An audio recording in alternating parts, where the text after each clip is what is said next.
A gente já olhou jeitos de medir a expressão do RNA, né? O famoso microarranjo do passado, mas que eu acho que um biólogo tem que conhecer. Um dia eu vou fazer uma resenha com os meus colegas para saber quem não ensina mais microarranjo, né? Eu acho que precisa ensinar. E a gente viu lá o RNA-seq, que é o que mais se faz. Você trata o RNA mensageiro com transcriptase reversa para fazer o que a gente chama de cDNA, né? Que é o DNA cópia do mensageiro, chama cDNA, e taca isso no sequenciador de última geração. E aí você tem um monte de sequências, né? O que você vai fazer com aquilo lá? Uma das possibilidades é você alinhar isso contra o genoma, porque o genoma já tem todos os genes mapeados lá, né? Então, aquele pedacinho do genoma que alinhar com mais RNAs é o gene mais expresso. Aquele que não alinhar com nenhum não está expressando nada, né? Então, a gente quantifica basicamente no computador, né? Mas é só sequenciar tudo. Hoje eu vou contar uma técnica aqui que também é de sequenciar tudo. Vocês devem estar vendo aqui meu PowerPoint verde, azul, desculpa, que verde que é. Os nucleossomos estão verdes aqui. Isso aqui remete a um slide anterior meu, onde a gente tinha os octâmeros de Stona, né, aqui, meio representados. A gente tinha fatores de transcrição se ligando para regular a transcrição, né? Eles vão certamente atuar sobre o TF2D e TF2B para ajudar a montar o complexo da polimerase. Então, tem um monte de proteínas aqui fazendo a transcrição, né? E digamos que você queira tirar uma foto dessas proteínas aí. Aliás, por exemplo, quando que essa proteína chega, né? Em que momento, por exemplo, do ciclo celular ou do ciclo de vida de uma levedura, uma proteína chega aqui para poder ativar a mudança de sexo, né? Você sabe que a levedura tem um sexo meio engraçado, né? A mãe é alfa, e aí, quando ela dá o brotinho pode virar A, né? E aí, o filho de uma A pode ser alfa, e assim vai. Nos laboratórios, quando a gente trabalha com levedura, a gente muta o gene de mudança de sexo, porque senão ela é haploide, né? A A dá uma filhinha alfa, e aí elas duas cruzam, e você está querendo fazer experimento só com uma, elas viram diploides, porulam, vira a levedura no mundo real. Então, para não ser no mundo real, a gente mutageniza quer dizer, é deletado, né? É mutado o gene que faz o switch, né? O complexo faz o switch de sexo delas. Então a gente trabalha só, eu não me lembro mais se era com a A ou com as alfa, agora eu esqueci, mas a gente trabalha com uma só. Ela não fica mudando de sexo, né? Sexo em levedura é assim, o brotinho muda de sexo. E se você quiser saber quando que ele muda de sexo, porque ele ativou o mecanismo do switch de sexo, você consegue fotografar essas proteínas aparecendo na cromatina, você consegue ver uma vindo primeiro, depois vem a outra, depois vem a outra. É muito interessante. Tem um trabalho de um grupo italiano que fez isso com uma beleza muito grande, como se estivessem fotografando tudo que estava acontecendo, né? Então, assim, isso já tem a sua beleza, né? Que é você fotografar as proteínas que regulam transcrição no momento que elas regulam transcrição. E é uma técnica, por exemplo, você pode fazer com uma célula, pode fazer com uma levedura, nada complicada. Eu, por exemplo, eu não trabalho quase nada bem com proteína, né? Você fala aí, purifica uma proteína, faz um gel de proteína, faz um ester blot, não manjo nada. Agora, você me dá um DNA na mão, eu faço tudo, né? Então, essa técnica aqui, para mim, é muito interessante. Eu nunca fiz, eu tive quase, quando eu estava parando de trabalhar com bancada, eu ia fazer isso aqui. Mas é uma técnica muito interessante, porque você pode trabalhar com as proteínas entrando no cenário da transcrição, sem saber trabalhar com proteína, tem que saber trabalhar com DNA, né? Que aí tudo bem, aí minha praia, né? Fazer um PCR desse DNA aqui, ó, tranquilinho, tranquilinho, né? Eu faço assim, em feriado e tal, ainda saio para tomar um açaí, volto, pego o resultado, tranquilinho, tranquilinho. Então, eu vou mostrar uma técnica para quem gosta de trabalhar com DNA, mas consegue fotografar as proteínas que estão fazendo parte do complexo de transcrição. Isso se chama imunoprecipitação, ou seja, você vai usar um anticorpo. Vocês já ouviram falar de proteína A na imunologia? Não, né? Ainda não? É que proteína A é coisa de bioquímico, ninguém falou de proteína A para vocês, não, né? Uma Acho que não, proteína, viu? não. É uma proteína A do Staphylococcus aureus. Ela é usada muito na bioquímica como reagente, porque ela se gruda fortemente ao FC do anticorpo. O FC do anticorpo é o final daquele Y lá, a cauda dele, né? Então você consegue grudar no anticorpo e se a proteína A tiver encapando uma bolinha, né? Aí os anticorpos vão grudar nela sempre de ré, né? E aí você consegue precipitar os anticorpos, né? Então isso aí envolve uma imunoprecipitação usando o truque da bolinha recoberta de proteína A para pegar o anticorpo e vai precipitar usando um anticorpo. Beleza. O que você vai precipitar? Cromatina. Ou seja, isso aqui, tá? Cromatina com tudo que você tem direito, RNA polimerase, nucleossomo, fator de transição, todo mundo. Então, isso aqui chama Chromatin Immunoprecipitation, também conhecida como CHIP, né? CHIP, tá? Tem que falar com esse I assim, CHIP. Você fala chip, né, com som mais de I, quer dizer barato, né, com dois S, né, é chip. O Chromatin Immunoprecipitation funciona assim. A técnica é tão ridícula, é muito ridícula. Acompanhe a animação aqui. Digamos que você tenha um complexo de transcrição e você queira retratar quando que uma proteína dessas aqui chegou no complexo, né? Então, como é que você faz? Você coloca um plasmídio dentro do organismo que você está trabalhando, por exemplo, uma levedura, uma célula de mamífero, o que quer que seja. Você coloca um plasmídio que expressa o gene que você quer estudar, no meu caso é o ADA2. ADA2 é um dos genes, se você for fazer uma pós-graduação, você vai ver ele participando do complexo de transcrição e tal. É um gene lá que vai participar, ele vai participar, ADA2, tá bom? E aí o plasmídio, ele produz o ADA2, mas no final do ADA2, você, antes, né, sem stop codon, você coloca alguns aminoácidos aqui. O nome genérico disso é flag, bandeirinha, né? Ou também é chamado de tag, etiqueta, tá? Flag é mais usado. Existem umas três que são muito usadas, deixa eu ver se eu lembro. Um epítopo da hemaglutinina A, né? Um pedacinho de hemaglutinina A, ou então um pedacinho de uma proteína chamada MYC, com Y, MYC, ou então uma caldinha de 6 histidinas. Histidina, histidina, histidina, histidina, histidina, histidina. Por que são os mais famosos? Porque você consegue comprar nas companhias aí um anticorpo contra esse cara aqui. Então, é uma ciência mais prática. Você não vai pegar um coelho, injetar a proteína ADA2, fabricar um anticorpo contra a ADA2, não. Você faz uma marcação indireta. Você põe um pedacinho na ADA2, que não vai atrapalhar ninguém, e aí você usa um anticorpo que você comprou contra o flag que você colocou.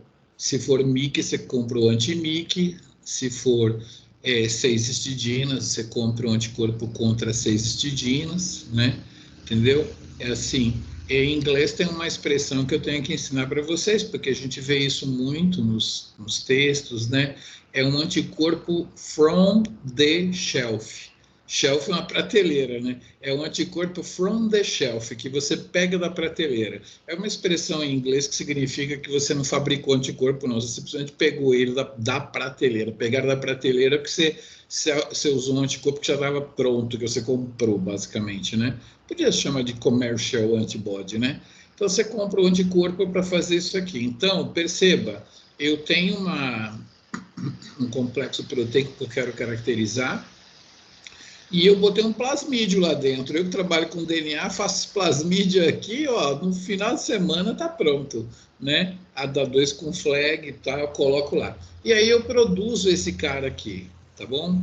E aí eu quero saber quando que a ADA2 ela é chamada para participar desse complexo.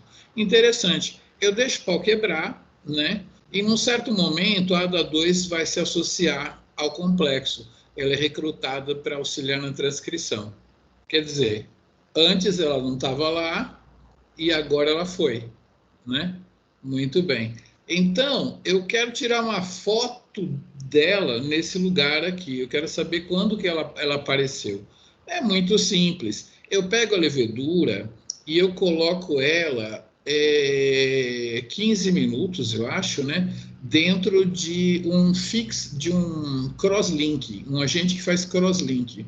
Vocês estudam isso na morfologia, a diferença de um fixador para um crosslinking, um crosslinkador? Quando você trata uma lâmina com glutaraldeído, por exemplo, formaldeído, versus tratar ela com etanol? O povo que faz lâmina, não ensina isso aí para vocês? Não? Aprendemos isso não, pelo menos eu não. Quando você trata com etanol, você estraga a morfologia tridimensional. A célula vira um ovo frito, porque o etanol ele desidrata, né? E a célula, né? Ela vira um ovo frito, assim. Não é muito bom para você usar um anticorpo para entrar dentro da célula e ligar no núcleo, não. Então, assim, os dois agentes que a gente chama de cross-linking são o glutaraldeído e o formaldeído. Nem sei o que se usou aqui, deixa eu ver aqui. Aí você faz um crosslink, né? Que ele vai fazer? Ele vai fazer umas pontes cruzadas entre as moléculas todas que estão na brincadeira, na célula inteira, né? A célula toda meio que congelada desse jeito, mas de uma maneira tridimensional. Não como se vocês usarem um fixador, né? Geralmente o que mais se usa no fixador é álcool, né? Então ele desidrata e a célula achata. No caso aqui, está com formaldeído. Você coloca 15 minutos a sua célula dentro de formaldeído, o formaldeído entra e faz esse crosslink. Então percebam que está tudo grudado um no outro, tá? O nosso triângulozinho amarelo está aqui grudado com aquela flag, isso está grudado nisso, está grudado nisso, está grudado nisso, está todo mundo grudado, inclusive, como eles estavam agarrando esse DNA, o DNAzinho foi agarrado. Aí o que você faz, que às vezes os livros deixam de falar? Você usa um sonicador, que é um ultrassom, para quebrar o DNA em pedacinhos. Então, aqui está representado um finalzinho, é de verdade mesmo, você sonicou. Você fica com um pedaço de DNA daqui, um pedaço de DNA dali, vários pedaços de DNA com as coisas grudadas. Beleza, e aí eu quero saber se esse cara está aqui ou não. É muito simples. Eu uso um anticorpo contra a flag, preso pelo seu FC. Aqui é FAB, né? E aqui é o FC. Vocês vão aprender isso na imunologia. O FC ele é grudado numa resina, né? Numa bolinha, por proteína A do Staphylococcus aureus. É uma descoberta ao acaso, mas aí a galera vende a bolinha com proteína A. E aí é fácil, né? Você centrifuga isso daqui e aí vai acontecer uma coisa.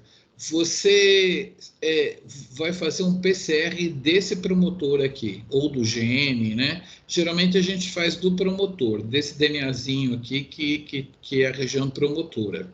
E aí, o que acontece? Se a proteína amarela estiver aqui nesse momento, tá? O anticorpo vai precipitar, por causa que ele é contra essa flag verde, e vai precipitar, se ela estiver aqui. Mas se ela tiver ido embora, ou se ela ainda não chegou, como que o anticorpo vai precipitar esse promotor? Não vai, né? Entendeu? Esse promotor só vai para o fundo do tubo se a proteína amarela estiver aqui. Se ela foi embora, ou se ela ainda não chegou, esse anticorpo não precipita esse pedaço aqui. Então, senhoras e senhores, eu simplesmente pego o que precipitou e faço um PCR com primers para essa região. Se amplificar, é porque esse cara estava lá, né? Se não amplificar, é porque esse cara não estava lá. Entenderam? Então, é assim que eu caracterizo um promotor. Eu fabrico uma proteína com flag, ponho aqui, compro o anticorpo contra isso e caracterizo quando que esse promotor está ficando com a proteína lá. Eu posso fazer o mesmo experimento com essa vermelha, com essa verde, né? Basta eu ter um plasmídio que expressa uma versão dela com uma flag, entenderam? Isso se chama chromatin immunoprecipitation, porque você imunoprecipita um bagulho todo da cromatina e você revela por PCR, né? Então, se você sabe fazer PCR, você está feito. É muito fácil fazer esse experimento. É só fazer o PCR. E se o promotor estiver lá embaixo, é uma evidência de que a proteína está aqui. Se o promotor não estiver lá no pellet, né, estiver no sobrenadante, não estiver no sedimento, ela não estava lá. Entendeu? Gostaram? Isso aí é você estudando um promotor só, né? E uma proteína só, tá? Vou tomar um suco para fazer uma pausa. Espera aí.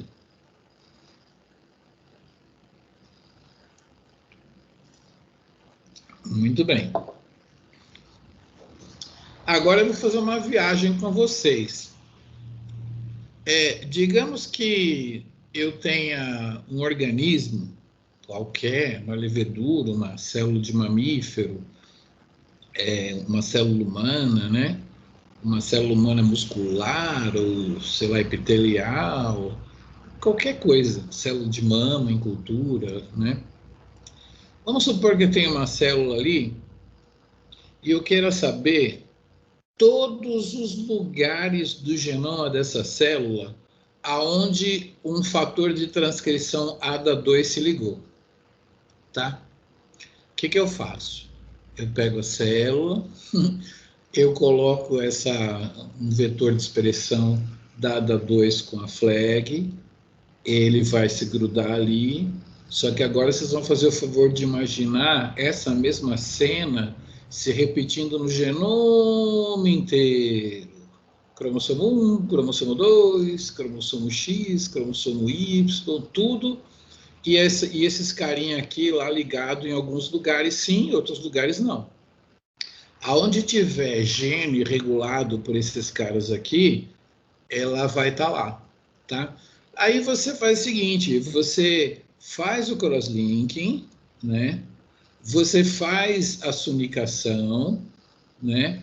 Você faz a imunoprecipitação desses caras, e aí você não vai fazer PCR do genoma todo, claro que não. Você simplesmente pega o que foi precipitado, meninos, taca no sequenciador e sequencia.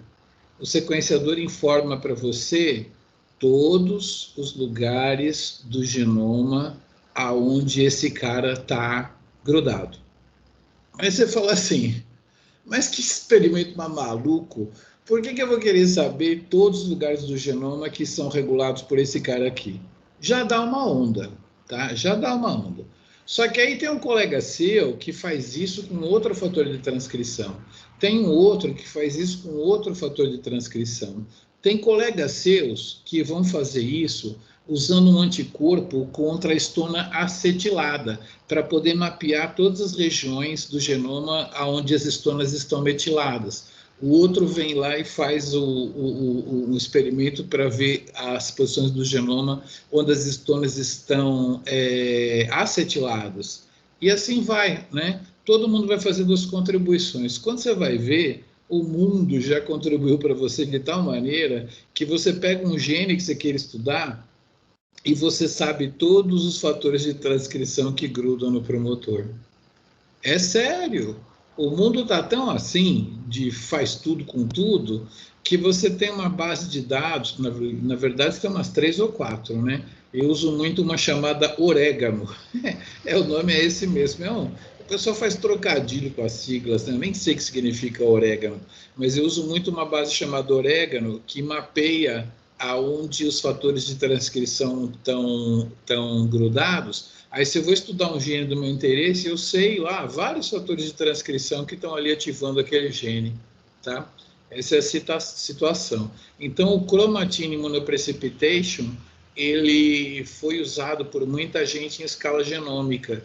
Então, eu já tenho, se eu for num lugar chamado Genome Browser, eu tenho lá todos os lugares mapeados onde os fatores de transcrição grudaram, né?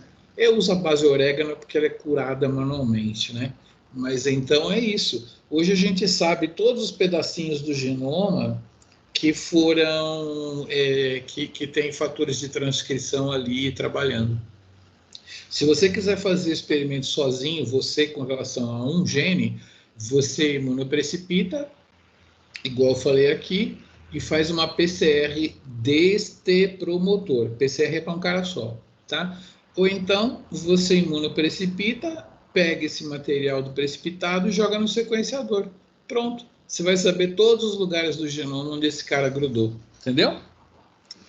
Acho que isso aqui era o mais legal da aula de hoje mesmo, que é uma coisa que a gente costuma usar para um gene só, mas se usa muito em escala genômica. Na verdade, a gente mal faz o experimento, a gente vai na base de dados e vê quem que liga aqui, quem que liga ali. Tem tanta coisa feita nesse mundo, você não precisa fazer mais nada quase. É claro que é bom fazer, né? Mas né, tem muita coisa feita. Deixa eu ver para onde eu vou aqui. Eu acho que eu vou para uma técnica interessante aqui. Deixa eu trocar a minha coisa aqui. Vocês sabem que quando a gente trabalha com expressão gênica, a gente quer muito saber quem que liga em quem, né? Um fator de transcrição liga num coativador. E é uma coisa que, assim, eu tenho dó de uma geração de cientistas que apareceu por aí, assim, mais ou menos um pouco mais jovens que eu, assim, que os caras se achavam porque eles trabalhavam com fator de transcrição. A geração dos professores mais velhos trabalhava com fosforilação de proteína, sabe? E aí o povo era metido de trabalhar com fator de transcrição, enquanto que a geração passada trabalhava com fosforilações de proteínas, sinases, né, que respondiam a cálcio, a MP cíclico e tal.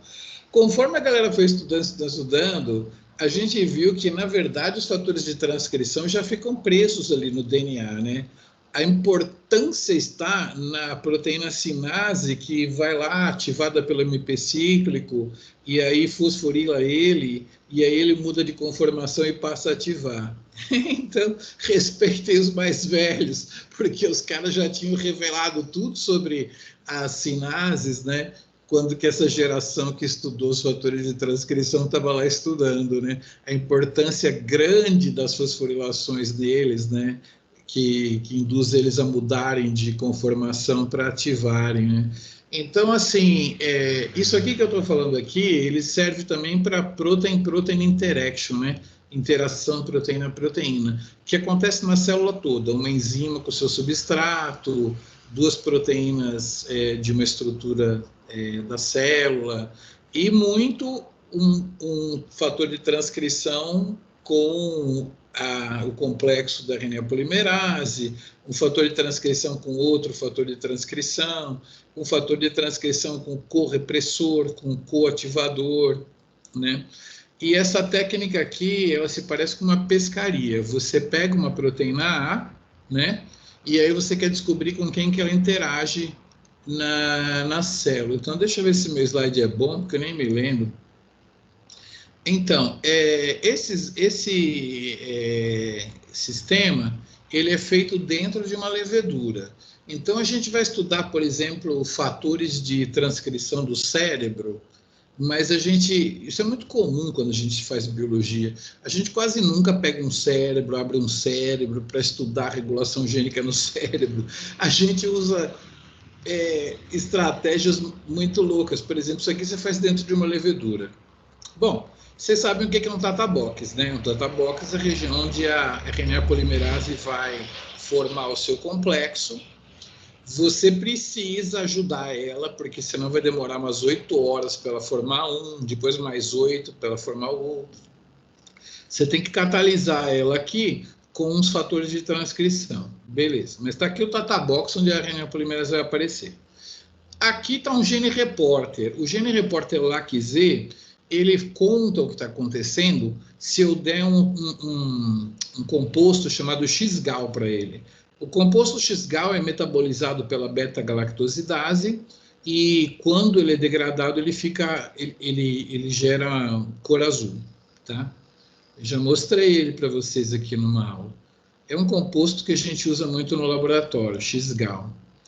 Então, o gene repórter, se ele estiver funcionando, a levedura vai ficar azul. Se ele não estiver sendo ativado, né, ela vai ficar branca, vai continuar branca. Beleza. Então, aqui é o gene repórter, aqui onde a RNA polimerase vai se colocar. E aqui tem uma coisa que eu falei na aula passada, a gente chama isso aqui de enhancer em levedura.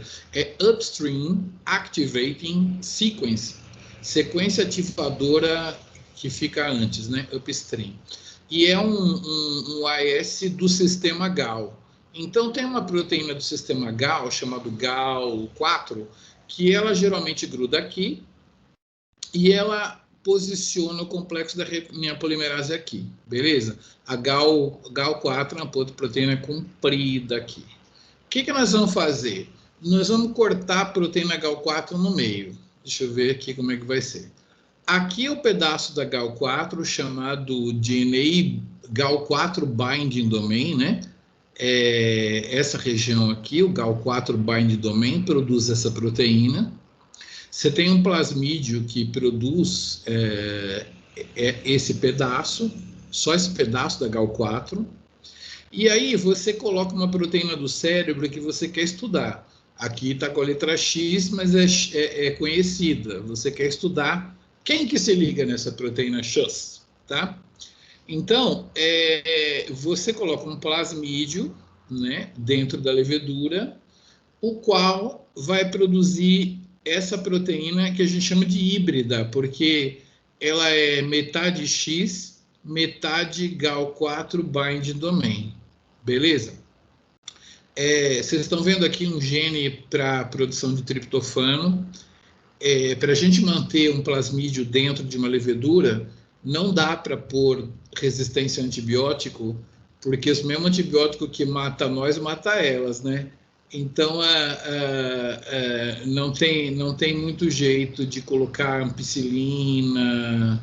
Então, o que a gente faz é usar uma levedura que não sabe fazer triptofano, e esse plasmídio, ele complementa o problema da levedura. Então, a levedura é obrigada a manter esse plasmídio no meio sem triptofano, tá? Toda biologia molecular de levedura é feita com auxotrofia, né? Que é a levedura deficiente em triptofano e em síntese de leucina. Você coloca no meio sem trip e sem leu, e somente se ela estiver mantendo esses dois plasmídios, ela vai crescer, né? Você faria com resistência a antibiótico se fosse uma bactéria, mas não dá. Então, o que acontece? Esse plasmídio aqui, ele produz um híbrido, e esse daqui vai produzir o outro híbrido, né? Por isso que chama duplo híbrido, porque são dois híbridos. Em inglês, a expressão é two hybrid, dois híbridos. Mas quem fala a língua latina, espanhóis, franceses, falam doble híbrido, né? Que é porque, assim, se você pedir um whisky duplo nos Estados Unidos, vai vir o dobro do mesmo, né? Você tem que, por isso que na América se fala two hybrid, mas nos países de língua espanhola, no Brasil, se fala duplo híbrido, como, por exemplo, a pessoa tem dupla personalidade, né? Entendeu? Isso daí. Então, em português a gente fala duplo híbrido, em inglês se fala two hybrid, né? Dois híbridos. E o híbrido 1 é esse aqui, o híbrido 2 eu acabo de apresentar para vocês, mais ou menos. Nesse slide, é uma proteína Y que pode ser uma proteína conhecida. Então, você só quer saber se X liga no Y. Vamos fazer essa brincadeira aqui e a gente vai ver que quando o X liga no Y, o Y aproxima do Tata Box o GAL4 Activation Domain. Entendeu? Assim, muito de biologia molecular são armadilhas genéticas, né? Isso aqui é genética pura, né? Você coloca dois plasmídios, se X ligar com Y, ativa o gene reporter, né? Aqui está um exemplo da proteína, né? Que seria o azul, que seria esse aqui, esse X seria esse, o Y seria esse, e o vermelho seria esse aqui. Você restaurou o fator de transcrição, né, pela interação de X com Y. Beleza. E aí você tem o gene funcionando, né? Por quê? Porque esse cara vai organizar o complexo da polimerase, aí presta atenção na cor desse LAC-Z. Ele vai ativar o LAC-Z, e o LAC-Z é o gene reporter, ele vai dar notícia de que a transcrição foi ativada, né? Então, ele foi ativado lá. Deixa eu ver se tem umas leveduras aqui, ó. Essas leveduras estão espalhadas num filtro, né? E elas estão azuis. Tem só uma aqui que ficou branca, né? Isso é porque esse experimento mostra que, feito dessa maneira, com esse protocolo, num tubo com meio líquido e tal, ele é tão bom para achar proteínas que interagem com a X que só uma falhou, né? É um protocolo muito bom. Esse protocolo, ele é o protocolo recomendado num livro chamado Métodos e Técnicas para a Biologia Molecular de Levedura, né? Você vai lá, eu procurei ele aqui, mas não achei, está lá na faculdade. Você vai no capítulo 7, e aí você vai ter a narração desse protocolo aqui, que faz o duplo híbrido em meio líquido, né? E eu estou contando isso porque esse protocolo foi desenvolvido no nosso laboratório e agora ele está no livro de métodos de técnicas de biologia molecular da levedura, né? A gente fez uma colaboração com um cara do Canadá para poder demonstrar que ele funciona bem para caramba. E o cara é o papa desse método, né? Então ele testou e falou, cara, nunca mais faço de outro jeito, o método de vocês é o melhor. E quando convidaram ele para publicar esse capítulo, ele falou assim, gente, vamos publicar o método de vocês aqui, porque assim, eu nunca mais usei o outro, né? Então é uma curiosidade nossa aqui. E aí, então, a mesma coisa que eu expliquei para o chromatin monoprecipitation, eu vou explicar aqui agora para a escala genômica. Na verdade, o que a gente mais usa é a gente pegar uma proteína conhecida, tá? E aqui a gente não coloca uma proteína X, não. A gente vai no camundongo, a gente pega o cérebro dele, por exemplo, pega o RNA do cérebro dele, faz cDNA, gruda esse cDNA em plasmídios desse tipo. Então, você vai ter uma biblioteca, a gente chama biblioteca quando a gente tem um monte, uma biblioteca de cDNA, sendo que cada plasmídio vai ter um, entendeu? esse cara vai ter um gene, outro. Tem milhares milhões de genes do cérebro colocados nesta situação. E aí, cara, você simplesmente joga para as leveduras esses dois plasmídios juntos, tá? Todas as vezes que não houver interação, que vai ser a maioria das vezes, você não vai ativar o gene repórter. Quando tiver interação, você vai ativar o gene repórter. Aí você pega aquela levedura que ativou o gene repórter, né? Você sequencia esse cara aqui e você fala, gente, eu descobri qual é o cofator desse fator de transcrição. Não é divertido? É divertido, né? A técnica tinha muitos artefatos, né? Isso aqui deu uma bela resolvida nos artefatos e aumentou bastante a eficiência da técnica. Esse foi o duplo híbrido. Deixa eu ver o que mais que eu posso falar aqui hoje. Eu vou mudar para uma outra, porque essa subtração aqui, acho que só eu usei no ICB e uma colaboradora minha, que é a Fátima Leite, a gente usou essa subtração. Ela é tão bonitinha, né? Vamos mostrar. Essa subtração aqui é uma coisa muito elegante, tá? Tem uns protocolos que me emocionam. Essa técnica chamada RASH, Rapid alguma coisa, lá nem sei o que significa RASH, também chama-se... foi feita, né? O RDA, o RASH, mas a técnica de subtração aí, o RDA, ela ficou... Eu gosto muito dela porque ela é muito elegante, é muito elegante. É muito simples de fazer também e rendeu lá no ICB vários resultados, né? Então, como é que a gente faz aqui? Isso aqui, na verdade, é uma técnica não para proteína, é uma técnica para eu detectar um gene que está ativado numa situação e não está ativado na outra.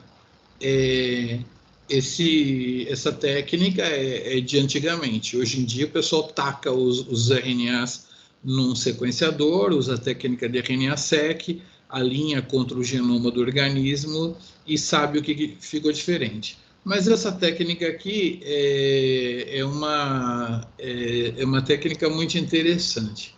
Você precisa dividir o seu experimento no tester e no driver.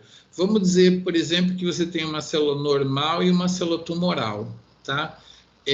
Você tem que colocar, por exemplo, hoje, no experimento de hoje, o controle vai ser o tester, vai ser o amarelo, tá? E vai ter, desculpa, vamos colocar o tumor como o cara que está sendo testado, né? Isso aqui seria o tumor, amarelinho. E o driver seria o controle, um tecido normal, tá bom? Nós vamos trabalhar com todo o RNA da célula, né? Nós vamos pegar uma quantidade de 25 microgramas de RNA, isso aqui não é muito, tá? A gente vai extrair o RNA mensageiro, tá bom? E depois a gente vai fazer um cDNA, né? Na verdade, vai fazer uma cópia no formato de DNA, tá errado essa letra R aqui. Faz um cDNA, tanto do tester quanto do driver, tá bom? Muito bem. E aí, a gente pega um deles, só um deles, e a gente corta com enzima de restrição, né, digestão com enzima de restrição, para poder preparar ele para ligar no plasmídio. Então, percebam, aquele RNA que veio da célula tumoral, eu liguei adaptadores nas extremidades, mas só ele eu cortei com enzima de restrição, só ele ficou prontinho para clonar no plasmídio. O outro não. Vocês precisam entender isso. Eu grudei esses caras azuis, aí eu cortei com enzima de restrição, visando clonar esse cara num plasmídio que eu cortei com a mesma enzima de restrição. Vai encaixar aqui, coloco ligase, clonou.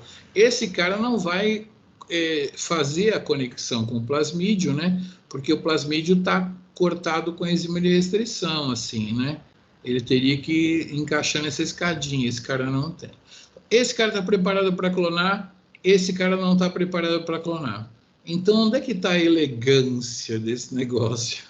Olha que coisa interessante. Você esquenta esses caras aqui de tal maneira que essa fita aqui vai para um lado do tubo, essa aqui vai para o outro lado do tubo. Essa aqui vai para um lado, essa para o outro, essa para um lado, para o outro, para lá. Todas as fitas se separam. Beleza, você separou as fitas, né? Joia, coisa muito linda. E aí você coloca esse seu DNA que você tinha fervido, né? Coloca ele na bancada. As fitas de DNA começam a procurar cada uma a sua complementar e vão formando o complemento. Eu não desenhei aqui, mas presta atenção.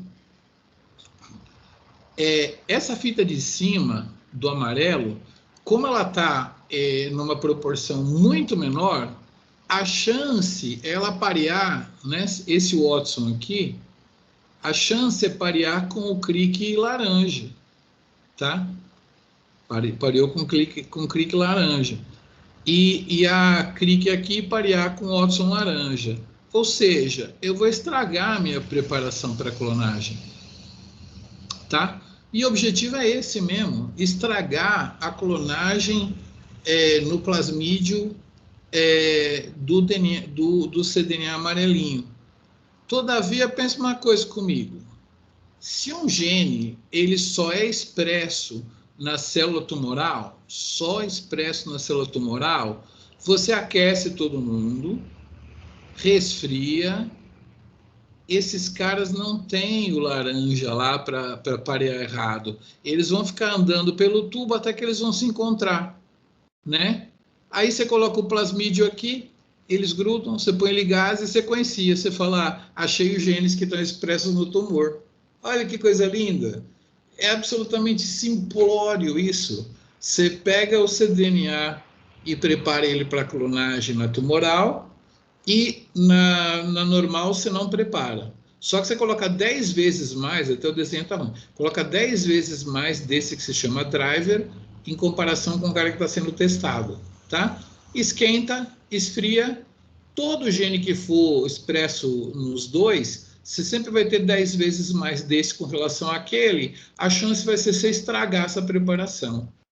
Agora, se o gene tiver expresso só nisso aqui, esse cara não pareia nunca. Então, ele vai achar sua outra fita, vai ter tempo de achar seu coleguinha, e aí vai ser clonado, aí você sequencia, pronto, você tem uns 40 genes diferencialmente expressos. Foi um sucesso enorme, nós fizemos com muita situação lá, com cálcio, sem cálcio, e é muito fácil, né? E é uma maneira interessante de você separar genes diferencialmente expressos também, tá bom? Então, eu acho que eu já mostrei esses todos aqui, o duplo híbrido e tal. Muito bem. E eu vou dar só uma palhinha aqui em duas técnicas, porque já acabou meu tempo aqui, eu acho. Deixa eu dar uma palhinha só em duas técnicas, porque senão voltar aqui para falar dessas duas técnicas aqui não vale a pena. Tem que achar meu slide aqui, senão fica feio. Acho que é esse aqui, né? Esse aqui. Eu vou mostrar duas técnicas rapidamente. Uma chama-se pull down. Pull down é o seguinte: a gente compra uma resina coberta por glutationa. E a gente tem uma maneira de produzir numa bactéria uma proteína híbrida também. Essa proteína aqui, ela é X, que está aqui em branco, e aqui está em azul escuro, a glutationa S-transferase. Você pega aquela sua proteína que você estava querendo estudar com o duplo híbrido, clona num plasmídio fusionada com a GST, glutationa S-transferase. Para que tem uma glutationa S-transferase aqui? Só para grudar na glutationa, tá?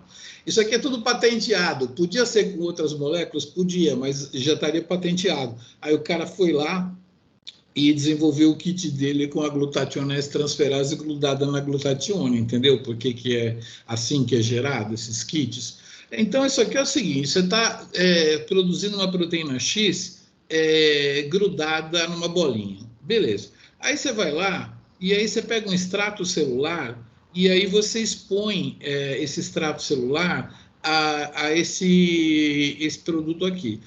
Se a proteína X ligar com alguém do seu extrato, né, você faz uma centrifugação e todas as proteínas do seu extrato vão embora.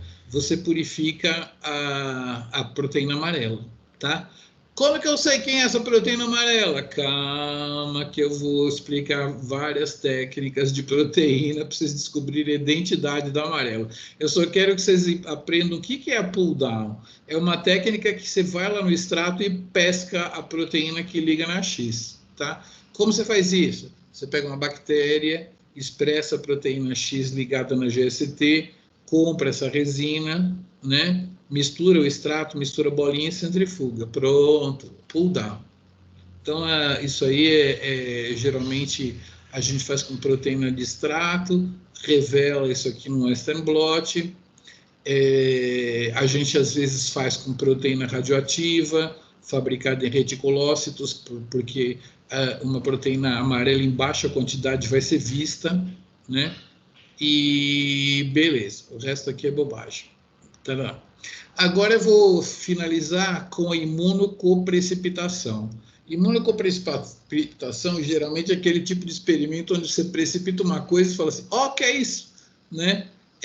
Você nem sabia que aquela proteína grudava com a sua, mas ela acaba aparecendo. Então, funciona assim, o seu extrato está lá, só que no caso, a sua proteína X celular estava lá ligada, formando um complexo com a proteína amarela. É o mesmo caso, só que você não botou um cara aqui, um X aqui para pescar. Isso aqui já está lá, mesmo lá na célula. O que você vai fazer é usar um anticorpo que reconhece a sua proteína X e vai imunoprecipitar a sua proteína X. Como você vai ver, em vez de ter só uma proteína no precipitar, tem duas. Cara, isso aconteceu tantas vezes com gente que estava imunoprecipitando uma proteína, vinha outra. Aí eles estudavam, eles descobriam coisas maravilhosas de quem ligava em quem, né? Você já conhecia muito uma proteína, de repente você começava a conhecer a outra dela lá. Tá? Então isso aqui é imunocoprecipitação. Não me fale tem que falar co aqui, né? Imunocoprecipitação, entendeu? Foi uma coprecipitação. Então se usa uma proteína endógena, ou então você pode expressar essa proteína X por um plasmídio, o ligante às vezes aparece até por acaso. Eu já vi histórias famosas como esses fatores de transcrição, o cara estava precipitando FOS e apareceu JUN, eles trabalham em dímero, né? Muito bom. E beleza. Então, assim, era mais isso que eu queria falar para vocês, essas técnicas que são famosas. Eu sinto muito, um pouco, pelo mundo ter evoluído tanto, que quando a gente fala assim, o chip de um promotor e estudar para o PCR, o duplo híbrido para ver se a proteína X liga mesmo com a Y, a imunocoprecipitação, o pull down, essas técnicas que são dirigidas a um gene só, alguns laboratórios que sabem fazer, fazem para confirmar molecularmente o que está acontecendo, né? Mas, infelizmente, a juventude só quer sequenciar tudo, né? Tacar tudo no sequenciador, pôr no computador e ver aonde ligou, onde não sei o quê. O mundo está muito assim. Vamos estudar tudo? Vamos estudar tudo? Mas essas técnicas aqui, elas ainda vão aparecer. Então, a gente tem que explicar aqui na Biomol que os românticos ainda estudam proteína a proteína. Então, sei lá, a gente nunca sabe quando que a gente tem que parar de ensinar pull down, sei lá, duplo híbrido, né? Essas coisas. Acho que não pode, né? A gente tem que ensinar porque a gente ainda se depara com uma memória da biologia da época que a gente estudava gene a gene. A maioria das coisas agora taca no RNA-seq e põe no computador, né? Mas, sei lá, o curso é de biomol, a gente tem que ensinar biomol, né? O curso for de bioinformática, eu ensino como é que faz agora, né? Taca no sequenciador, alinha com o genoma e pronto. Aí tem um curso de quinta-feira, às 10 horas da manhã, mas sendo de ensino remoto, vocês podem fazer. Na verdade, tem as aulas todas lá naquela página de ensino remoto. Se vocês quiserem, vocês podem assistir. E se vocês quiserem, até fala comigo que eu ensino como que entra no servidor para vocês fazerem aí mesmo, viu? Pode fazer o curso de bioinformática sem estar matriculado, mas se quiser se matricular, é de quinta-feira de manhã. Eu acho que vocês podem pegar, não tem problema de lotação da turma, não. Se vocês estiverem interessados, vocês podem fazer. Mas bem-vindos ao mundo cheio de RNA-seq e bioinformática, mas eu tenho que dar aula de biomol, então eu falei de umas técnicas bem clássicas para vocês. Vou me despedindo aqui da minha gravação.